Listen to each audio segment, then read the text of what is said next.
লেখক সন্তু সাহার নারী সত্তা। অয়ন্তিকা আজ একটা ফ্লোরাল প্রিন্টের স্লিভলেস শিফন গাউন পরেছে। আয়নার দিকে তাকিয়ে দেখল গলাটা একটু বেশি ডিপ। গলাটা কেমন যেন ফাঁকা ফাঁকা লাগছে। নতুন কেনা পিঙ্ক কালারের পার্ল সেটটা বের করে গলায় দিল। এবার ঠিক আছে। লম্বা চুলের সামনেটা পাফ করে বাকিটা ছেড়ে দেবে ঠিক করেও মত পাল্টালো। ওই বাইকের হাওয়ায় চুলের 12টা বেজে যাবে, তার থেকে কাটা দিয়ে ছোট একটা বান করে নেওয়াই ভালো। চুল বাঁধা হলে ঘড়ির দিকে তাকিয়ে দেখল সময় প্রায় হয়ে এসেছে। এখন তো মুখের প্রায় কিছুই হয়নি, বেস মেকআপটা শুধু হয়েছে। ওটা বসলে ফাউন্ডেশন হাইলাইট করে তবে না লিপস্টিক লাইনার কাজল দিতে পারবে। পিঙ্ক কালারের আই শ্যাডোটা খুঁজতে খুঁজতেই ফোনটা ভাইব্রেট করতে শুরু করলো। হ্যালো, তোর সাজগোজ কমপ্লিট হলো? প্রায় হয়ে এসেছে, আইলাইনারটা দিলেই কমপ্লিট। ওটা দিতে কত মিনিট লাগবে? এই ঘন্টাখানেক। তার মানে তুই জাস্ট শুরু করলি, তাই না? না না, মেকআপ ছাড়া সব কমপ্লিট। আর একটু বাজালে জানতে পারবো। এক্ষুনি জাস্ট ঘুম থেকে উঠলাম, 2 ঘন্টার মধ্যেই আসছি। একদম মনের কথা বললি তুই, কথা দিচ্ছি 2 ঘন্টা নয়, ওই 1 ঘন্টা 45 মিনিটের মধ্যেই আসছি। আমি এখন এতটা সময় কি করব সেটা বলে দিলে আপনার প্রতি বাধিত থাকব। তুই অবসর সময় ন্যাচারালি যেটা করে থাকিস সেটাই করবি অবভিয়াসলি।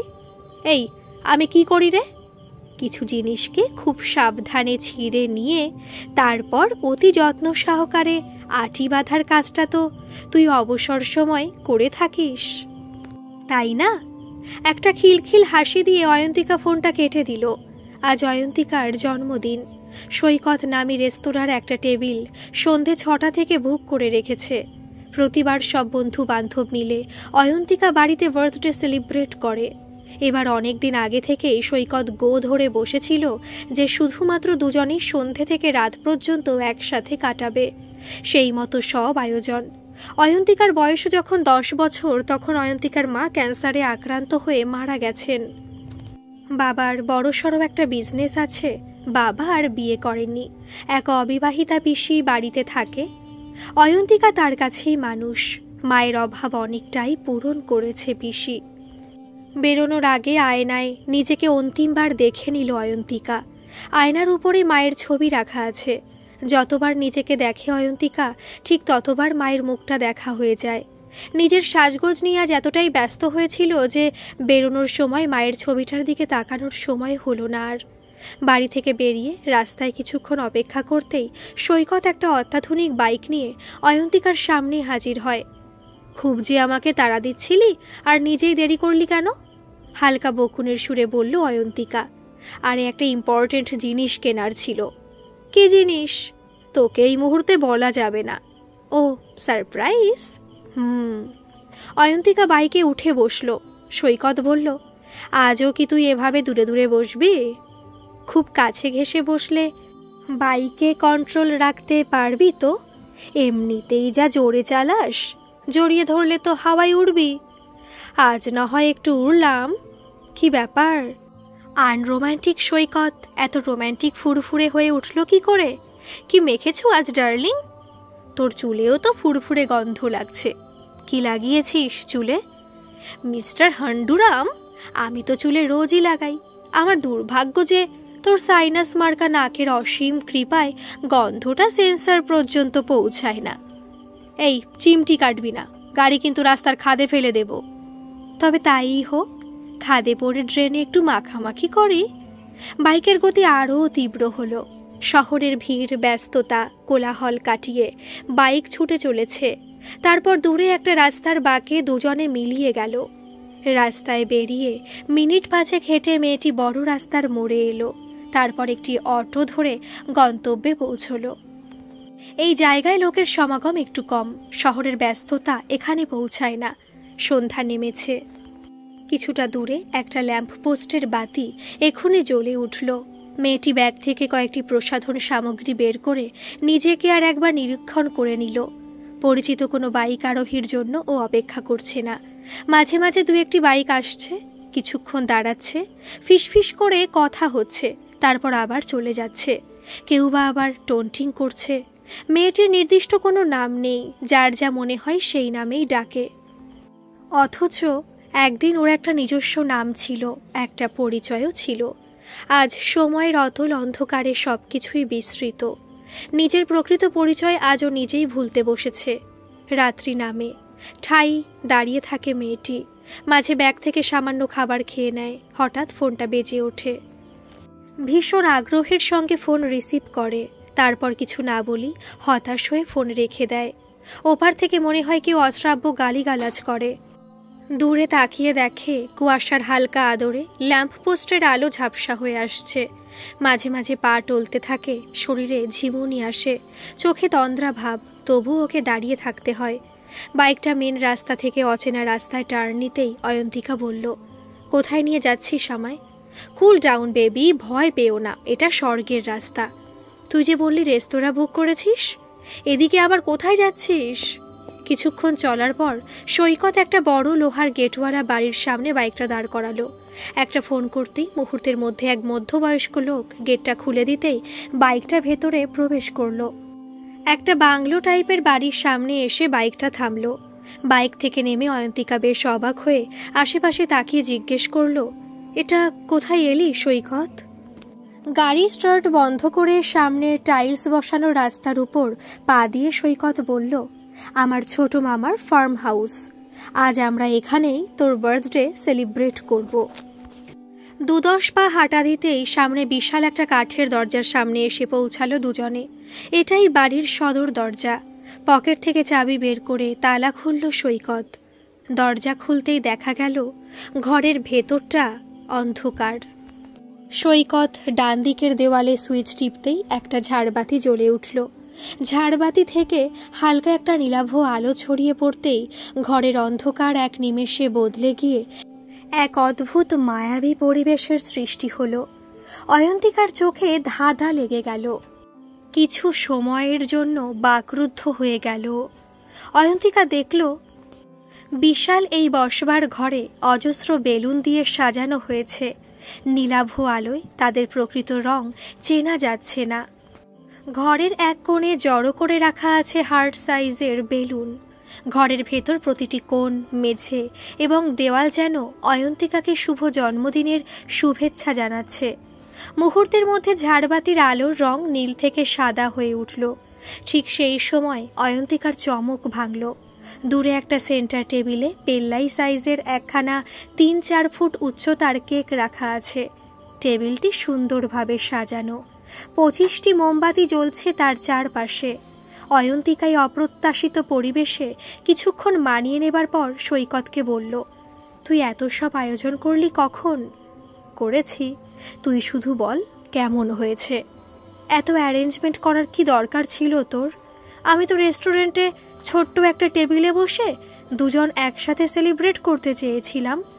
সৈকতের মুখ ভার হয়ে গেল। ততক্ষণে ঝাড়বাতির আলো লাল হয়ে গেছে। লাল আলোয় সৈকতের মুখটা আরও লাল দেখাচ্ছিল। অয়ন্তিকা একটু হেসে সৈকতের কাছে গিয়ে বলল, রাগ করলি? সৈকত মাথা নেড়ে বলে, না। কেক কাটা হয়ে গেলে সৈকত চোখ বুঝতে বলে। বেশ ন্যাকা ন্যাকা হয়ে অয়ন্তিকা বলে, এসব আবার কেন? সারপ্রাইজ আছে, চোখ বন্ধ কর। আমি না বললে কিন্তু চোখ খুলবি না। ওকে। সৈকত পকেট থেকে একটা ভেলভেটের বাক্স বের করে। বক্সটি খুলে একটা সোনার চেন হাতে নিয়ে অয়ন্তিকার গলায় পরিয়ে দেয়। চোখ খুলে চমকে যায় অয়ন্তিকা। পার্ল সেটটা খুলে আয়নার সামনে দাঁড়িয়ে বলে, এত দামি গিফট দেবার কি ছিল? কিছু মনে করিস না সৈকত, এটা আমি অ্যাকসেপ্ট করতে পারবো না। সৈকত এবার বেশ খানিকটা রেগে গিয়ে বলে, আমার কোনো কিছুই তোর পছন্দ নয়। তুই ভুল ভাবছিস। এত আড়ম্বর আমার পছন্দ নয়। আমি সিম্পল একটা অ্যারেঞ্জমেন্ট চেয়েছিলাম। অয়ন্তিকা সৈকতের গা ঘেঁষে দাঁড়ায়। পারফিউমের মিষ্টি গন্ধ সৈকতের নাকে এসে লাগে। সৈকত অয়ন্তিকার দিকে চেয়ে বলে, ভীষণ গর্জিয়াস লাগছে তোকে আজ। অয়ন্তিকা একগাল হেসে বলে, থ্যাংক ইউ। সৈকত অয়ন্তিকাকে আপাদমস্তক একবার নিরীক্ষণ করে বলে, হট আর সেক্সিও লাগছে। তোর মুখে তো আজ খই ফুটছে দেখছি। সৈকত এবার হঠাৎ করে অয়ন্তিকার হাত দুটো ধরে বুকের কাছে টেনে নেয়। বেশ শক্ত করে জড়িয়ে ধরে অয়ন্তিকাকে। সৈকতের চোখে মুখে কেমন যেন একটা হাব ভাব। ঘন ঘন নিঃশ্বাস পড়ছে সৈকতের। ভয় পেয়ে যায় অয়ন্তিকা, অস্বস্তি শুরু হয়। অয়ন্তিকা নিজেকে ছাড়িয়ে নেবার আপ্রাণ চেষ্টা করতে থাকে। প্লিজ ছাড়, আমার লাগছে। সৈকত কথা কানে না দিয়ে জোর করে অয়ন্তিকার ঘাড়ে গালে ঠোঁটে মুখ ঘষতে শুরু করে। গায়ের জোরে এক ধাক্কায় সৈকতকে ঠেলে দেয় অয়ন্তিকা। সৈকত সারের মতো ফুঁসতে ফুঁসতে বলে, দেখ আমি কিন্তু ফুল প্রিপেয়ার হয়ে এসেছি, বাট আই এম নট। চোখ মুখ লাল হয়ে গেছে অয়ন্তিকার। ভয় পাচ্ছিস? না। তাহলে? আমার জাস্ট ইচ্ছে করছে না। বার্থডে সেলিব্রেট তো হলো, এবার আমি বাড়ি যাব। তুই এত আনরোম্যান্টিক কবে থেকে হয়ে গেলি? সৈকত, তোকে আমার ভীষণ অচেনা লাগছে। আজকের বিহেভিয়ার তোর নেচারের সাথে ম্যাচ করছে না। ও কাম অন, বি প্র্যাকটিক্যাল। সৈকত হাত বাড়িয়ে অয়ন্তিকাকে আবার ধরতে যায়। অয়ন্তিকা পিছিয়ে যায়। এত ন্যাকামি করছিস কেন? Feeling uneasy. ধুর শালা, মুডটাই নষ্ট হয়ে গেল। তোর তাহলে এইসব এলাহি আয়োজন একটা ছুতো ছিল মাত্র? আসল উদ্দেশ্য ছিল নোংরামি করা, আমাকে এক্সপ্লয়েট করা? সৈকত রেগে গিয়ে চোখ রাঙিয়ে বলে, হোয়াট নোংরামি? ভার্জিনিটি ফলাচ্ছিস? Mind your language Saikat. I am not your kept. You are a backdated girl, যা সাজুগুজু করে বাড়ির শোকেসে ঢুকে বসে থাক। তোর মতো একটা ইনকগনিটোর কাছ থেকে আমি আপডেটেড না ব্যাকডেটেড সে সার্টিফিকেট নিতে চাই না। দেখব এই নেকি সতীত্ব নিয়ে কতদিন বেঁচে থাকিস। চোখ দিয়ে জল গড়িয়ে আসে অয়ন্তিকার। এত দিনের পরিচিত সৈকত আজ যেন হঠাৎ করেই অচেনা হয়ে গেল। ভাবতে অবাক লাগছে, এই সৈকতের সাথেও এতদিন সম্পর্ক করে এসেছে। ছি, ঘৃণায় লজ্জায় মরে যেতে ইচ্ছে করছে ওর। অয়ন্তিকা ব্যাগটা হাতে নিয়ে বেরিয়ে যেতে চাইলে সৈকত বলে ওঠে, আমি চাইলে তোর মতো 1000টা মেয়েকে এমনি এমনি বিছানায় আনতে পারি। সৈকতের চোখে চোখ রেখে অয়ন্তিকা বলে, সরি, আমি সেই 1000টা মেয়ের মধ্যে পড়ি না। আমার কাছে সেলফ রেসপেক্ট সবার আগে। যে সৈকতকে আমি এতদিন ভালোবেসে এসেছি সেই সৈকতের সাথে তোকে আজ মেলাতে পারছি না। কথাগুলো বলেই ফার্ম হাউস ছেড়ে বেরিয়ে যায় অয়ন্তিকা। অয়ন্তিকা বেরিয়ে যাওয়ার পর সৈকত বর্ষার মেঘের মতো আপন মনে তর্জন গর্জন করতে থাকে। এতদিনের সাজানো প্ল্যান চোখের সামনে ভেস্তে গেল। তার উপর আবার অপমানের তীব্র জ্বালা মনকে ফালা ফালা করে দিচ্ছে। এই মুহূর্তে কিছু একটা করতেই হবে। নীলকে ফোন করে সৈকত তার বর্তমান ঠিকানাটা জানিয়ে বলে, এক্ষুনি চলে আয়, সঙ্গে 2 বোতল হুইস্কি আনতে ভুলবি না। নীল ফোনটা পেয়ে প্রথমে হকচকিয়ে যায়। সে সৈকতের আজকের প্ল্যানটা জানত। নীল সৈকতের অন্তরঙ্গ বন্ধু। পরস্পর পরস্পরের প্ল্যান, প্রোগ্রাম, কুকীর্তি সব জানে। ফোনে সৈকতের এরকম গলা শুনেই ধুরন্ধর নীল আন্দাজ করে ফেলেছে কিছু একটা অঘটন ঘটেছে। বন্ধুর এরকম বিপদে নীল খুব বেশি প্রশ্ন করে না, শুধু বলে, আসছি, তুই চলে যাস না।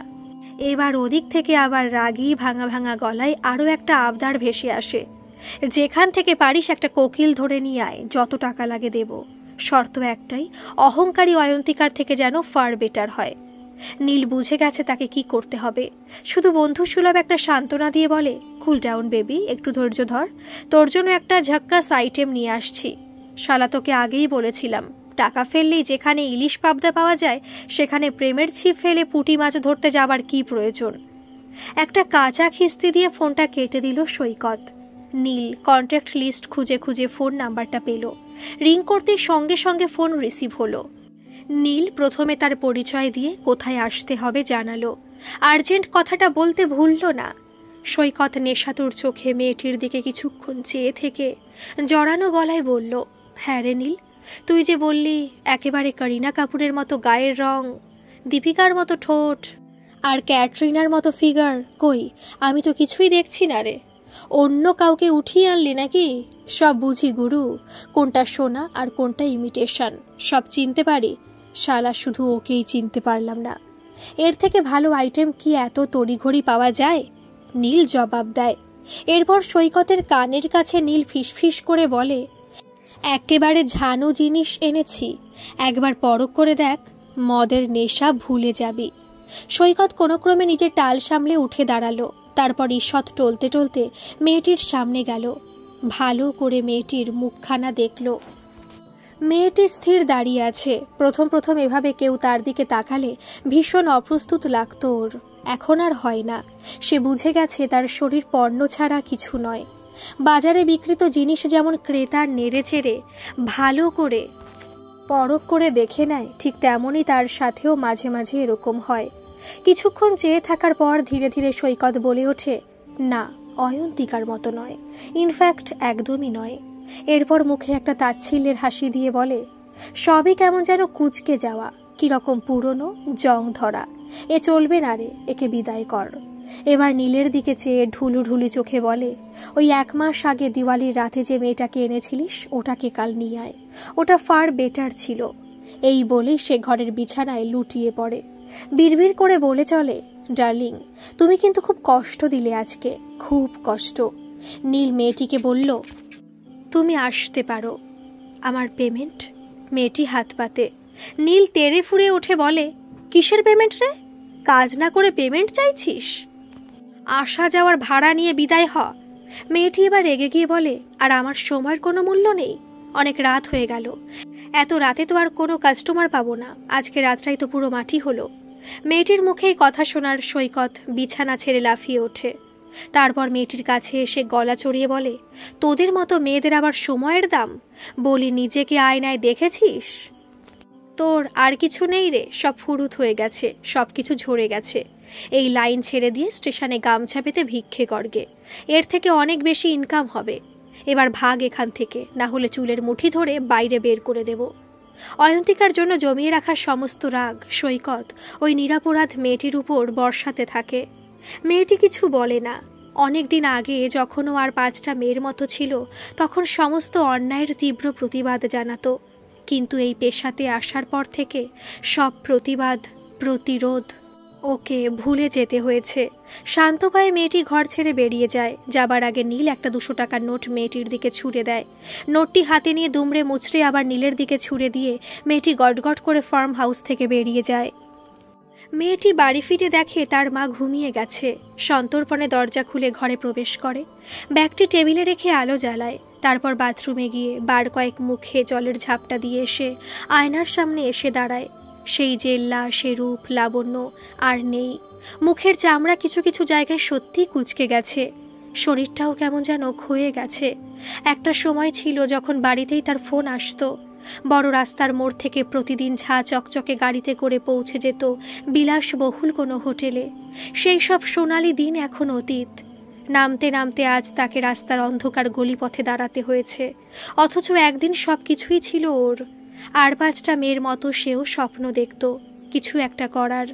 মনে পড়ে যায় মেয়েটির সেই কবেকার কথা, কত প্রতিশ্রুতি দিয়েছিল ছেলেটি।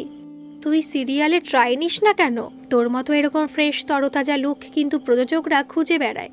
শুনে ওর মনটা আনন্দে নেচে উঠেছিল। তারপর বন্ধ হোটেলের রুমে কিংবা বিলাসবহুল ফ্ল্যাটের বেডরুমে একের পর এক মিথ্যে প্রতিশ্রুতির বাধা টপকে যখন প্রযোজকের দপ্তরে পৌঁছলো, তখন তার ফ্রেশনেসটা কোথাও যেন উধাও হয়ে গেছে। ভ্রু কুঁচকে একটা বক্র দৃষ্টি নিয়ে প্রযোজক বলেছিল, আমরা একটা নিউ লুক চাইছি। তোমার চেহারাটা বড্ড কমন, তাছাড়া ন্যাচারাল কিউটনেসটা তোমার মধ্যে নেই, তোমার মুখের আদলটা কেমন যেন আর্টিফিশিয়াল। মেয়েটি কাছে গিয়ে বলে, আমার ইনোসেন্স লুক আর ফ্রেশনেস সব আপনাদের বিছানায় পড়ে আছে। একদিন সকালবেলা বিছানা ছেড়ে উঠে আয়নার সামনে উলঙ্গ হয়ে দাঁড়িয়ে নিজের গায়ের গন্ধটা শুকে দেখবেন। অনেক মেয়ের ভেঙে যাওয়া স্বপ্ন, শুকিয়ে যাওয়া চোখের জলের গন্ধ পাবেন। ঘরে ফিরে সোজা দোতলায় উঠে দরজাটা বন্ধ করে ব্যাগটা ছুঁড়ে ফেলে আয়নার সামনে দাঁড়ায় অয়ন্তিকা। মাথার চুল উস্কো খুস্কো, চোখের কাজল থেবড়ে গেছে। অনেকক্ষণ ধরে নিজেকে আয়নায় পর্যবেক্ষণ করতে থাকে। আয়নার খুব কাছে গিয়ে নিজের চোখ, মুখ, ঠোঁট সমস্ত কিছুকে খুঁটিয়ে খুঁটিয়ে দেখে সে। এরপর নিজের শরীরটাকে আপাদমস্তক দেখে নেয়। তারপর অস্ফুটে বলে ওঠে, শরীরটাই তোর কাছে বড় হয়ে উঠল সৈকত। আমার ইচ্ছে অনিচ্ছের কোনো দাম থাকলো না তোর কাছে। একটু রাত হলে অয়ন্তিকা বাইরের 3 তলার ব্যালকনিতে এসে দাঁড়ায়। এখান থেকে শহরের অনেকটা অংশ দেখা যায়। দূরের গাড়িগুলিকে বিন্দু বিন্দু আলোকমালার মতো মনে হয়। নিয়ন আলোর তীব্রতায় ঢাকা পড়ে যায় জ্যোৎস্নার লাবণ্য। ব্যস্ত শহরের অবিরত কোলাহলের মাঝেও কেমন একটা নিঃসঙ্গতা অয়ন্তিকার হৃদয়কে ধীরে ধীরে গ্রাস করতে থাকে। নিস্তব্ধতার করাল অবগুণ্ঠন থেকে মুক্ত হওয়ার বাসনায় ও উচ্চস্বরে গলা ফাটিয়ে কাঁদতে চায়, কিন্তু চন্দ্রাণীর কণ্ঠনালীও আজ মনের নীরবতার দোসর হয়েছে। তাই শুধু অবাধ্য চোখের জল ওর বিধ্বস্ত ক্লান্ত অবয়ব বেয়ে নিচে, অনেক নিচে বৃষ্টি ফোঁটার মতো অবিরাম ঝরে পড়ছে। এই ব্যালকনি থেকে প্রায় মাইল 20 দূরে আরও একটি মেয়ে দাঁড়িয়ে আছে অন্ধকার ঘরে, ভাঙাচোরা ঘুণ ধরা জানলার পাশে, কোলাহলহীন মফস্বলের এক ঝুপড়ি মার্কা বাড়িতে। এদিকে সুতীব্র আলোর রোশনাই নেই, এখানে জ্যোৎস্না অবলীলায় খেলে বেড়ায় বাড়ির আনাচে কানাচে। এই মেয়েটির হৃদয়ে কোনো শোক নেই, কোনো দুঃখ নেই, কোনো আনন্দ নেই, কোনো উচ্ছ্বাস নেই। তার কাছে দিন আর রাতের কোনো প্রভেদ নেই, না একাকিত্ব, না প্রত্যাশা, না অভিমান, না গ্রহণ, না প্রত্যাখ্যান। সব কিছু আবেগের বৈপরীত্য তার জীবনের চিত্রপটে কোনো ভিন্ন ছবির স্বাক্ষর বহন করে না। তবুও কোথা থেকে চোখের জল আজ ওর ঈষৎ কুঁচকে যাওয়া গাল বেয়ে নিঃশব্দে ঝরে যাচ্ছে সিমেন্ট বালি উঠে যাওয়া খড়খড়ে মেঝের উপর। দুদিন নিজেকে টোটালি ঘরবন্দি করে কেঁদে কেঁদে চোখ ফুলিয়ে আজ রাতের দিকে একটু ফেসবুক নিয়ে বসেছে অয়ন্তিকা। সৈকতকে আগেই ব্লক করে দিয়েছে। মদের নেশা আর লিবিডোর জ্বালা কিছুটা প্রশমিত হলে সৈকত অয়ন্তিকাকে সেই রাতেই কল করে, চূড়ান্ত নাটকে পড়া দিয়ে কথা স্টার্ট করে। সরি ডার্লিং, প্লিজ আজকের ঘটনায় কিছু মনে করিস না, এরকম আর কখনো হবে না, আই সোয়ার। তুই আমাকে ফার্দার আর ফোন করবি না। আমার সাথে আজ যে ভাষায় কথা বলেছিস তাতে তোকে ওখানে একটা থাপ্পড় মারিনি, এটা তোর ভাগ্য। আর ক্ষমা করার কথা বলছিস, তোকে ক্ষমা করতে যেটুকু গ্রেটনেস থাকা দরকার সেটা আমার নেই। দেখ, রিলেশনে এরকম ঝামেলা সবার হয়, তাই বলে রিলেশন আর নেই, শেষ হয়ে গেছে। তুই যে মুহূর্তে আমায় বলেছিস তোর মতো হাজারটা মেয়েকে এমনি এমনি বিছানায় আনতে পারি, তখনই তোর জাতটা চেনা হয়ে গেছে আমার। কিছু অপরাধের মনে হয় ক্ষমা হয় না। এটাই তোর ফাইনাল ডিসিশন? হ্যাঁ, একেবারে ফাইনাল। সৈকত অস্ফুটে একটা কাঁচা খিস্তি দিয়ে ফোনটা কেটে দেয়। আজ 2 দিন হলো সৈকতের আর কোনো কল আসেনি। অয়ন্তিকাও একটু একটু করে ওর স্মৃতি মন থেকে মুছতে শুরু করেছে। ফেসবুকে আজ একটা পোস্ট দেয় Ayantika, almost all of our sorrows spring out of our relations with other people. Comment বক্সে অনেকেই অধীর আগ্রহে জানতে চায় কি হয়েছে। অয়ন্তিকার 2-1 বান্ধবী ইনবক্সে সরাসরি প্রশ্ন করে, বিএফের সাথে ঝগড়া নাকি? এই নিয়ে কারোর সাথে ডিসকাস করতেও মোটেই আগ্রহী নয়।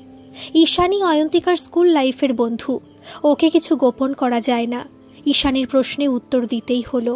পুরো ঘটনাটা সংক্ষেপে ফোনে বলার পর ঈশানী সিম্প্যাথি জানাবে কি উল্টে অয়ন্তিকাকে দোষারোপ করে। অয়ন্তিকা, তোর কি মাথার স্ক্রু ঢিলে পড়ে গেছে নাকি রে? এমন রোম্যান্টিক সিচুয়েশন তুই হেলায় ছেড়ে বেরিয়ে এলি? সৈকতের মতো আমার যদি একটা হ্যান্ডু বয়ফ্রেন্ড থাকতো আর জন্মদিনে এরকম লাক্সারিয়াস অ্যারেঞ্জমেন্ট করতো, আমি তো পুরো ফিদা হয়ে যেতাম, হোল নাইট বিছানায় রোম্যান্স করতাম। অয়ন্তিকা রেগে যায়, গলার স্বর চড়িয়ে বলে, আমি তো ব্রেকআপ করে নিয়েছি, তুই এবার ওর সাথে চুটিয়ে প্রেম করতে পারিস? সামনে তোর বার্থডে না?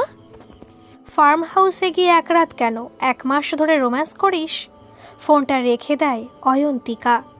আরও একজন ফেসবুক ফ্রেন্ড আছে অয়ন্তিকার, যাকে সব কথা খুলে বলা যায়, যার সাথে ওর মাইন্ডের লেভেলটা ভীষণ ম্যাচ করে। অচেনা বন্ধু, ফেসবুকেই আলাপ, নাম সঞ্চারী। মেয়েটি ভালো ছবি আঁকে। অয়ন্তিকার একটা পোর্ট্রেট এঁকে দিয়েছিল। অয়ন্তিকার প্রপোজালে ইদানিং ও ডিজিটাল ড্রয়িং করছে। দোল পূর্ণিমায় রাধাকৃষ্ণের অসাধারণ একটা ডিজিটাল পেন্টিং করেছিল। ফেসবুক স্ট্যাটাসে অয়ন্তিকা 50টা লাভ রিয়াক্ট দিয়েছিল।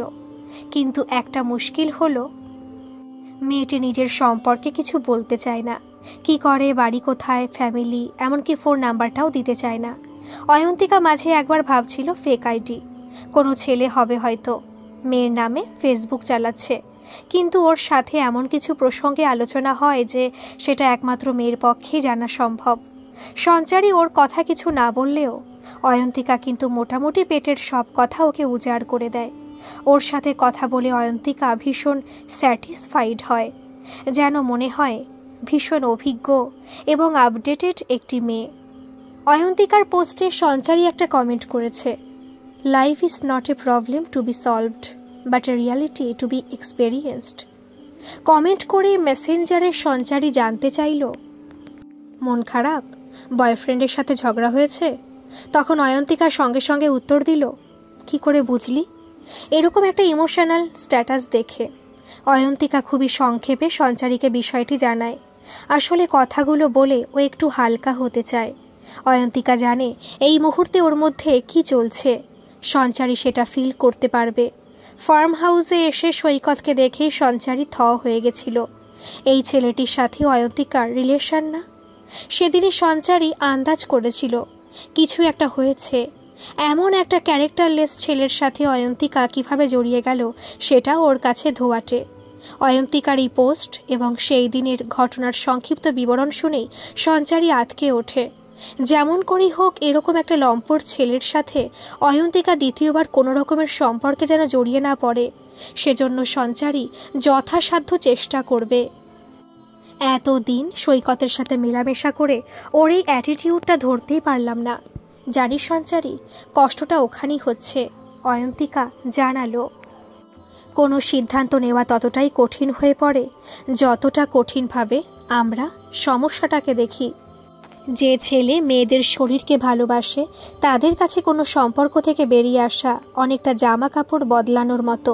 ওরা প্রায় সব মেয়েকে একই চোখে দেখে। ওদের চোখে নিজের গার্লফ্রেন্ড আর প্রস্টিটিউটদের মধ্যে কোনো ডিফারেন্স নেই। ঠিকই বলেছিস তুই। জানিস, পরশু আমার একটা ইন্টারভিউ আছে, কিন্তু কিছুতেই স্টেডি হতে পারছি না। মনকে শক্ত করে ইন্টারভিউটা দিয়ে আয়। মনে মনে ভাব ওটা একটা দুঃস্বপ্ন ছিল। যতই ওটা নিয়ে ভাববি ততই ভেতর ভেতর তোকে কুড়ে কুড়ে খাবে। Just leave it. কি ব্যাপার রে তোর? এতদিন কোথায় ছিলিস? 2 মাস totally off. Any good news? ওসব ছাড়, আগে তোর ফোন নম্বরটা দে তো। তোকে আমার বিশ্বাস নেই কখন আবার গুম হয়ে যাবি। আচ্ছা দেব, এক্ষুনি চাই। বললাম তো দেব দেব দেব। এবার খুশির খবরটা শোনা। যে স্কুলে আমি ইন্টারভিউ দিয়ে এসেছিলাম ওখানে আমি সিলেক্ট হয়েছি।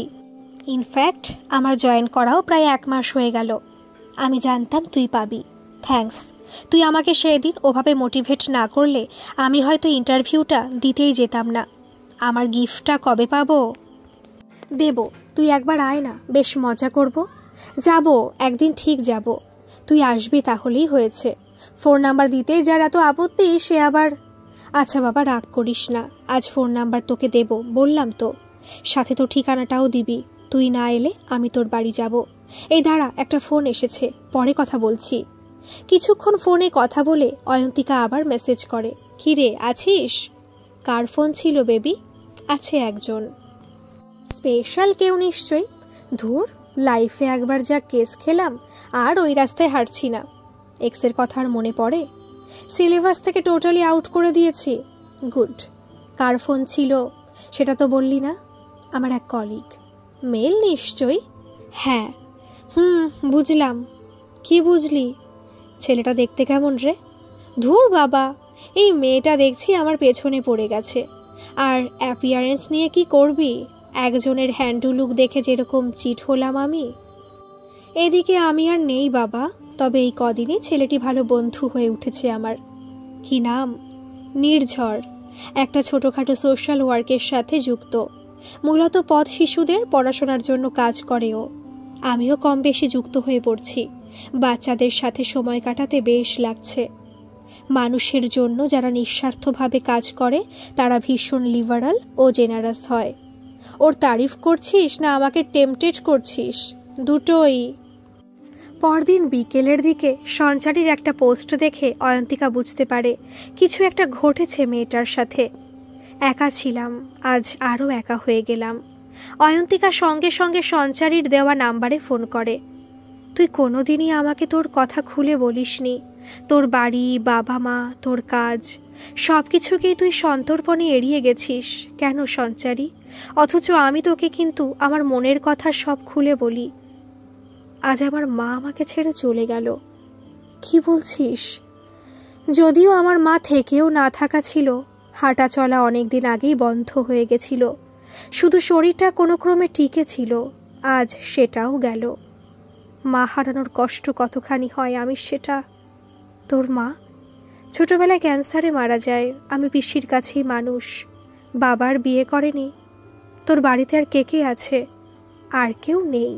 আমি এখন পুরোপুরি একা। তোর বাবা নেই, মামা মাসি? বিয়ের পর শ্বশুরবাড়ির অত্যাচার সহ্য করতে না পেরে মা পালিয়ে এসেছিল। তখন আমার বয়স সবে 3 বছর। দাদু বাড়িতে ঢুকতে দেয়নি।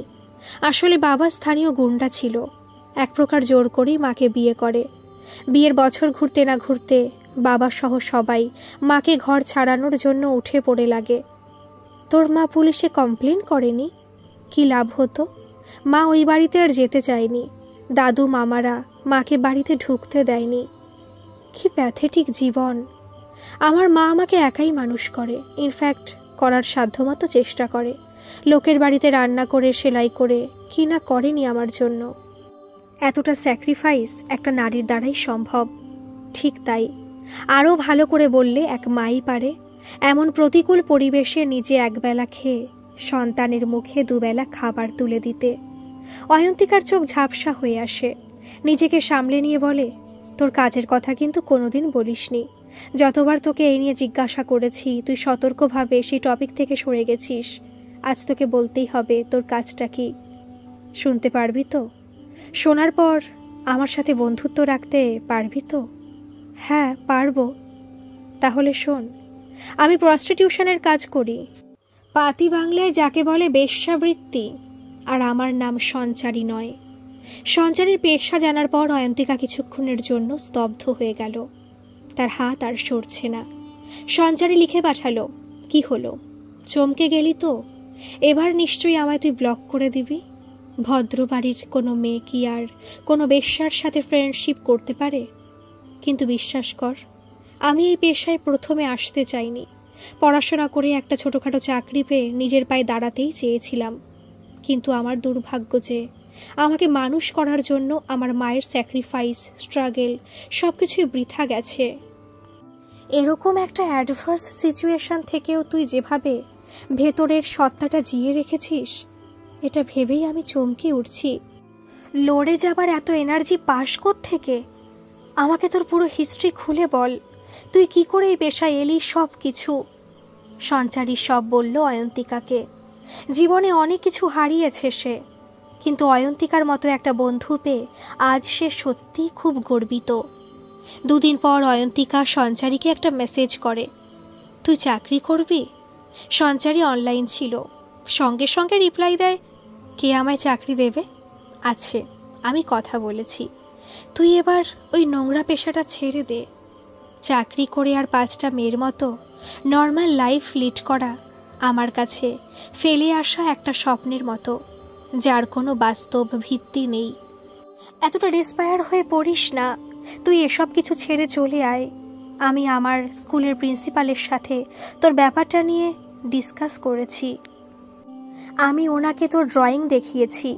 বাচ্চাদের ড্রয়িং শেখাতে পারবি নিশ্চয়ই। আমার পেশাটার কথা জেনেও আমাকে জব দিতে চায়। ওরা অরফান বাচ্চাদের শেল্টার দেয়, অসহায় মেয়েদের জন্য কাজের ব্যবস্থা করে। তুই কোনো চাপ নিস না। মেয়েদের থাকার একটা ফ্রি হস্টেল আছে। বিনা খরচে তুই সেখানে থাকতে পারবি। আমার কাছে এসব কেমন যেন রূপকথার মতো শোনাচ্ছে। তুই চলে আয়, কালই আয়। কাল আমার স্কুল ছুটি আছে। আগে আমার বাড়িতে সকালের দিকে চলে আয়। বিকেলের দিকে তোকে আমি প্রিন্সিপালের কাছে নিয়ে যাব। বাই দ্য ওয়ে, তুই আমার জন্য কি আনছিস বল? একটা জাদুকা ঝাপ্পি। সারা রাত প্রায় না ঘুমিয়েই কাটিয়ে দেয় মেয়েটি। সকাল হতে স্নান সেরে কয়েকটি জামা আর একাডেমিকের ফাইলটা নিয়ে বেরিয়ে যায়। মায়ের একটা বাঁধানো ছবি ছিল, ওটা সঙ্গে নেয়। বাড়ি থেকে বেরিয়ে মিনিট 5 হেঁটে মেন রাস্তায় আসে মেয়েটি। প্রতিদিনের সেই নরকীয় জীবনের কথা স্মরণ করে মেয়েটি। বিকেলবেলায় এখান থেকেই বাসে করে ওর গন্তব্যে পৌঁছতে হয়। অন্ধকার ঘনিয়ে আসে, দূরে বাতি জ্বলে ওঠে। কুয়াশায় আবছা হয়ে আসে দূরের আলোক বিন্দু। শুরু হয় বাইকের যাতায়াত, টন্টিং, অশ্রাব্য গালিগালাজ। কেউ কেউ বিভিন্ন নাম ধরে ডেকে চলে যায়। ঝিমুনি আসে, নিজেকে দুই একবার আয়নায় দেখে নেয়। রাত্রি নামে, আশেপাশে অন্ধকার আরও জমাটি হয়। মেয়েটি দূর রাস্তায় চেয়ে থাকে, কেউ একজন আসবে, কথা বলবে, তারপর কোনো এক নির্জন হোটেলের অন্ধকার ঘরে তাকে নিয়ে যাওয়া হবে। এরপর নগ্ন শরীরের উপর চালানো হবে অকথ্য অত্যাচার। অবশেষে কয়েকটি কড়কড়ের নোট হাতে নিয়ে সে রাত্রির যন্ত্রণা ভুলে যাবে। রাত আরও গভীর হলে সে হাসি মুখে বাড়ির পথ ধরবে। পরের দিন আবার তৈরি হতে হবে, আবার বিগত রাতের যন্ত্রণা ভুলে নিজেকে বিলিয়ে দিতে হবে কোনো উন্মত্ত দুর্বৃত্ত পুরুষের লালসার অগ্নিশিখায়। এইসব অন্ধকার অতীত পেরিয়ে মেয়েটি চলেছে নতুন এক স্বপ্নের খোঁজে, জীবনটাকে আরেকবার গুছিয়ে নিতে। বন্ধুত্বের গণ্ডি পেরিয়ে অয়ন্তিকা যেন ওর কাছে রক্ত মাংসের দেবীর মতো। সঞ্চারী চলেছে তার বন্ধুরূপী ঈশ্বরকে ছুঁয়ে দেখতে, শক্ত করে জড়িয়ে ধরে ওর কাঁধে মাথা রেখে প্রাণ খুলে কাঁদতে। গল্পটি আপনাদের কেমন লাগলো অবশ্যই কিন্তু কমেন্ট করে জানাবেন। আর যারা এখনও সাবস্ক্রাইব করেননি তারা প্লিজ একটা সাবস্ক্রাইব করে দেবেন। ধন্যবাদ।